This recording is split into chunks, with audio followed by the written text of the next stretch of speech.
Welcome guys to my recap of the last off-season tournament before the lock-in event in Brazil.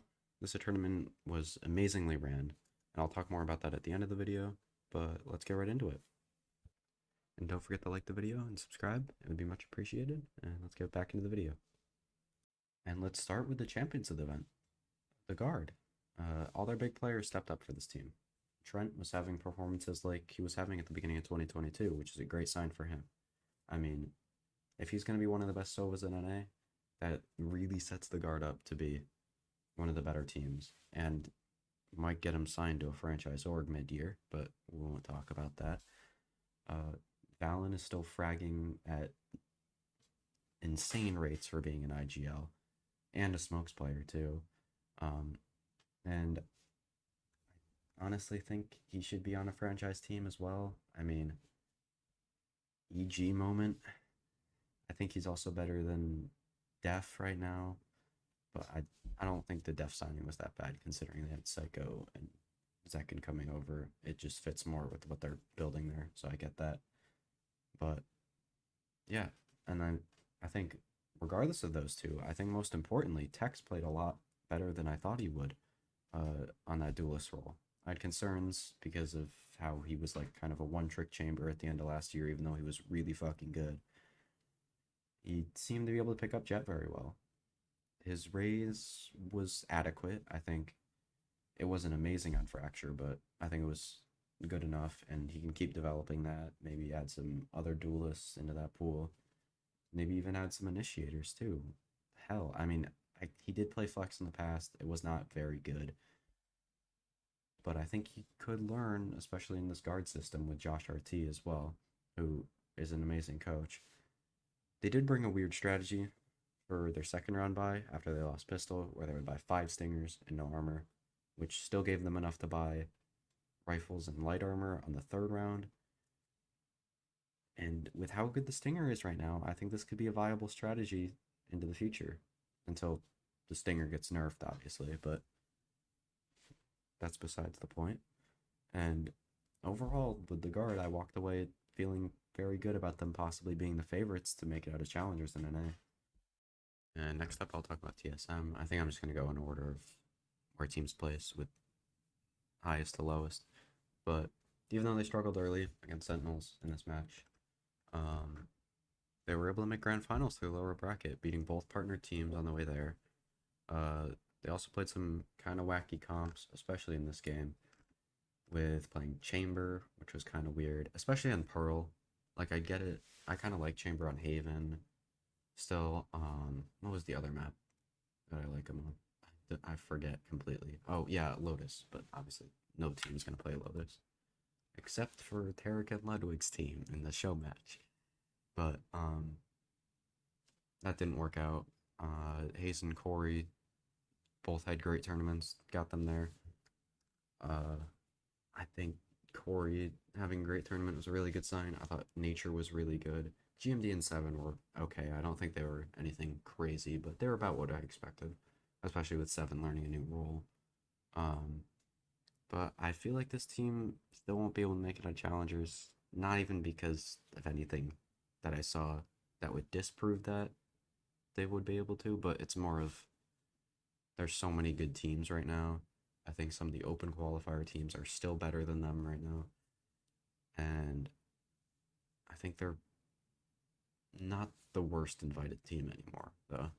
I think they're probably like fourth, maybe fifth. I don't know. But yeah.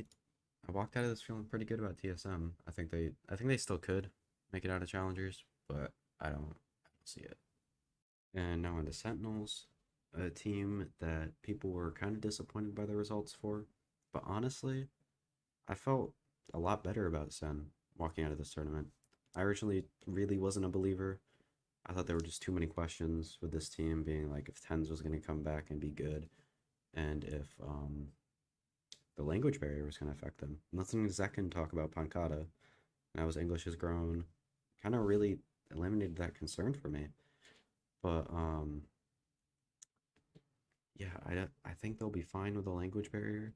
And then my other concern was Tens. I mean, he wasn't very flexible before this, like at all. He really only played Jet and Chamber at a decently high rate, and I guess Reyna, but that doesn't count.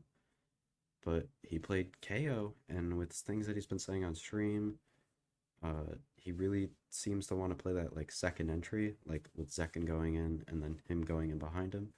So if he's gonna be doing that, and his KO looking fairly good, like supportive and for himself, I think he could potentially get back to being one of those best players in the world, which is a really, really, really good sign for this roster. So yeah, Sentinels, I felt very good about after this tournament, and they're playing against Fnatic at Sao Paulo. I think that's a winnable game for them. I think it's like, I don't know, 55-45 or something like that. Honestly, I don't believe in Fnatic at all. So yeah, on to the next team, or the last team.